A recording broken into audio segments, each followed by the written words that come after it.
Friends எல்லாருக்கும் வணக்கம். நாம் இப்போ என்ன பார்க்க போறோம்னா ஒரு சூப்பரான ரெசிபி தான். சாம்பார் பார்க்க போறோம். என்ன சாம்பார்னா வெண்டைக்காய் போட்ட சாம்பார் பார்க்க போறோம். ரொம்ப டேஸ்டியாக ரொம்ப சூப்பராக இருக்கும். நீங்களும் வீட்டில் ட்ரை பண்ணி பாருங்க. இந்த வெண்டைக்காய் சாம்பார் எப்படி வைக்கலான்னு சொல்லிட்டு நான் சொல்கிறேன். ஹோட்டல் ஸ்டைலில் எவ்வளோ டேஸ்ட்டாக வைக்கலான்ற மாதிரி நான் பார்க்க போகிறேன். வாங்க நம்ம வீடியோக்குள்ளே போகலாம். இதுக்கு நான் பார்த்தீங்கன்னா 1 கப் அளவுக்கு துவரம்பருப்பு எடுத்துக்கிட்டேன், 1/4 கப் அளவுக்கு பாசிப்பருப்பு எடுத்துக்கிட்டேன். இதை ரெண்டையும் நல்லா வாஷ் பண்ணி நம்ம வந்து பாயில் பண்ணிக்கலாம். இது கூட பார்த்தீங்கன்னா ஒரு 10 காஞ்ச பச்சை மிளகாயும் 10 பல்லு பூண்டு நான் ஆட் பண்ணிக்கிட்டேன். இது கூட பார்த்தீங்கன்னா 3 தக்காளியும் 2 வெங்காயம் கட் பண்ணி வச்சுருக்கேன். அதையும் ஆட் பண்ணி பயிரை நல்லா வேக போட்டுக்கலாம். நான் குக்கரில் விசில் போடல. எனக்கு பருப்பு வந்து குழ குழன்னு ஆனால் பிடிக்காது. ஸோ அதனால் நான் குக்கரில் விசில் போட்டு செய்ய மாட்டேன். ஸோ நான் இந்த மாதிரி மெத்தடில் தான் செய்வேன். உங்களுக்கு வேணால் நீங்கள் விசில் போட்டு செஞ்சுக்கலாம். இப்போ ஒரு கடாயில் 1 டேபிள் ஸ்பூன் அளவுக்கு நம்ம ஆயில் ஆட் பண்ணி வெண்டைக்காயை நல்லா வதக்கி எடுத்துக்கலாம். இந்த சைஸில் நான் வெண்டைக்காய் கட் பண்ணி எடுத்துருக்கேன். ஸோ இந்த வெண்டைக்காயை நம்ம நல்லா வதக்கி எடுத்துக்கலாம். நீங்கள் அப்படியே போட்டாலும் நல்லாயிருக்கும். ஆனால் வெண்டைக்காய் சாம்பாருன்றப்ப நீங்கள் இந்த வெண்டைக்காயை நல்லா வதக்கி எடுத்தால் தான் அந்த பிசு பிசு தன்மை இல்லாமல் சாம்பார் ரொம்ப டேஸ்ட்டாக வரும். ஸோ இந்த வெண்டைக்காயை நம்ம நல்லா வதக்கி எடுத்துக்கலாம். நம்ம இந்த அளவுக்கு வெண்டைக்காயை வந்து நல்லா வதக்கிக்கலாம். இப்போ வதக்கின வெண்டைக்காயை வந்து நம்ம எடுத்துக்கலாம். இப்போ நம்ம சாம்பாரை நம்ம தாளித்து எடுத்துக்கலாம்.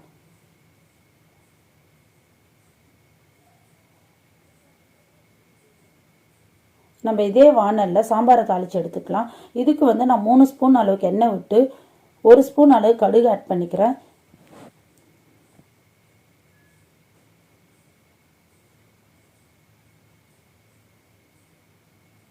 எண்ணெய் நல்லா காயிட்டும். நல்லா காஞ்சதுக்கப்புறம் கடுகு ஆட் பண்ணிக்கலாம். 1 ஸ்பூன் அளவு கடுகு ஆட் பண்ணிக்கிட்டேன். கடுகு நல்லா பொரிஞ்சதுக்கப்புறம் 1 ஸ்பூன் அளவுக்கு நம்ம ஜீரகம் ஆட் பண்ணிக்கலாம். ஜீரகம் வந்து வெண்டைக்காய் சாம்பாருக்கு வாசனை ரொம்ப நல்லாயிருக்கும். சப்போஸ் சில பேருக்கு வந்து பெருஞ்சீரகம் சோம்பு ஆட் பண்ணால் பிடிக்கும். ஸோ நான் ஜீரகம் ஆட் பண்ணிக்கினேன். சப்போஸ் உங்களுக்கு வந்து அந்த வாசனை வேறு மாதிரி வேணும்னா நீங்கள் சோம்பு கூட ஆட் பண்ணிக்கலாம். நான் ஜீரகம் ஆட் பண்ணிக்கினேன். இப்போ இது கூட வந்து நான் க்ளீன் பண்ணி உரிச்சு வச்சுருக்க சின்ன வெங்காயத்தை ஆட் பண்ண போகிறேன். சாம்பாருனாலே சின்ன வெங்காயம் தானே டேஸ்ட்டாக இருக்கும். நான் ஒரு 10 சின்ன வெங்காயத்தை ஆட் பண்ணிக்கிறேன். பார்த்தீங்கன்னா இதை நல்லா வதக்கி விட்டுக்கலாம். இது கூட நம்ம வந்து கருவேப்பிலை ஆட் பண்ணிக்கலாம்.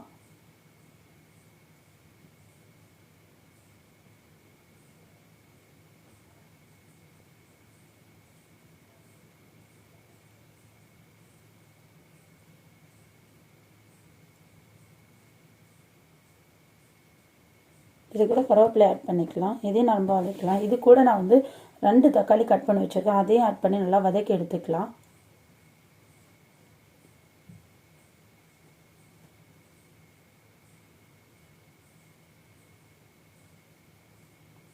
வெங்காயம் தக்காளி நல்லா வதக்கி எடுத்துக்கலாம். நல்லா வதக்கினா தான் சாம்பாரும் நல்லாயிருக்கும். நீங்கள் இந்த மெத்தடில் வந்து வெண்டைக்காய் சாம்பார் ட்ரை பண்ணி பாருங்கள். ரொம்ப ரொம்ப டேஸ்ட்டாக இருக்கும். ரெஸ்டாரண்ட் ஸ்டைலில் ரொம்ப நல்லாயிருக்கும் சாம்பார்.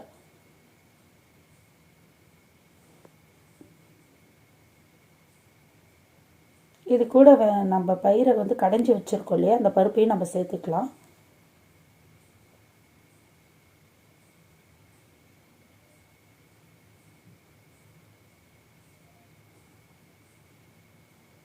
இப்போ நான் பருப்பு நல்லா கடைஞ்சி வச்சுக்கிறேன். இந்த மாதிரி இருந்தால் தான் எனக்கு பருப்பு பிடிக்கும். அதனால் குக்கரில் விசில் போட மாட்டேன். ஸோ இந்த பருப்பை இது கூட ஆட் பண்ணிக்கலாம். ஆட் பண்ணி தேவையான அளவுக்கு மஞ்சள் பொடி, மிளகாய் தூள்லாம் நம்ம ஆட் பண்ணிக்கலாம்.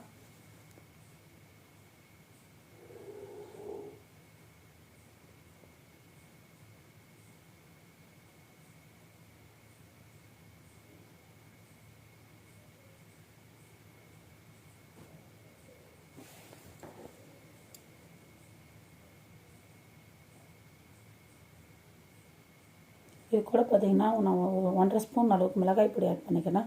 நான் தேவையான அளவு தண்ணிலாம் ஊற்றிக்கிட்டேன். இப்போ 1.5 ஸ்பூன் அளவுக்கு மஞ்சத்தூள் ஆட் பண்ணிக்கிட்டேன்.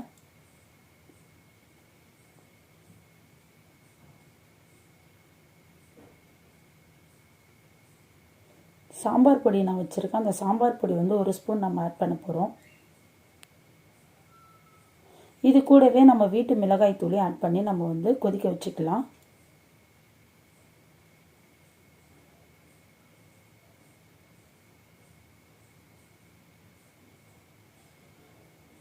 வீட்டு மிளகாய் தூள் 1 ஸ்பூன் ஆட் பண்ணிக்கிறேன்.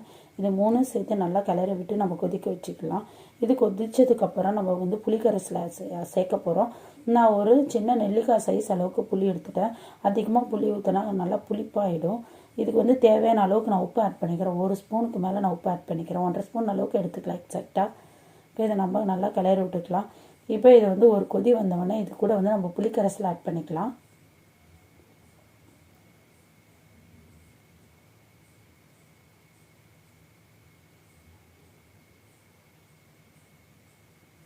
இப்போ நம்ம வந்து புளிக்கரைசல் ஆட் பண்ணிக்கலாம்.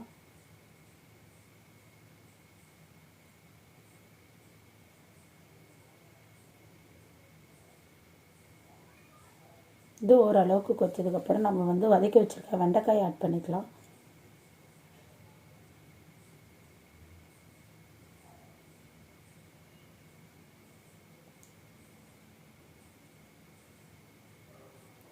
இதை மூடி நம்ம ஒரு 5 மினிட்ஸ் கொதிக்க விட்டால் நமக்கு சூப்பரான வெண்டைக்காய் சாம்பார் ரெடி ஆகிடும்.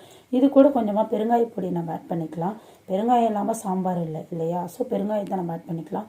இப்போ இது மூடி ஒரு 2 மினிட்ஸில் பார்த்திங்கன்னா நமக்கு சாம்பார் ரெடி ஆகிடும். சூப்பரான வெண்டைக்காய் சாம்பார் ரெடி ஆகிடுச்சு. நீங்களும் வீட்டில் ட்ரை பண்ணி பாருங்கள் ஃப்ரெண்ட்ஸ். அதுக்கு முன்னாடி நம்மளோட சேனலை சப்ஸ்கிரைப் பண்ணாமல் இருக்கிறீங்க ஃப்ரெண்ட்ஸ், நம்மளோட சேனலை சப்ஸ்கிரைப் பண்ணுங்கள். அப்போ தான் அடுத்தடுத்து போடுற வீடியோலாம் உங்களுக்கு அப்டேட்டில் வரும். ஸோ வேறு ஏதாவது ரெசிபி வேணுனாலும் கண்டிப்பாக மறக்காமல் நீங்கள் சொல்லுங்கள், கமெண்ட்டில் சொல்லுங்கள். நான் வேறு ஏதாவது ரெசிபி உங்களுக்கு ட்ரை பண்ணி போடுறேன்.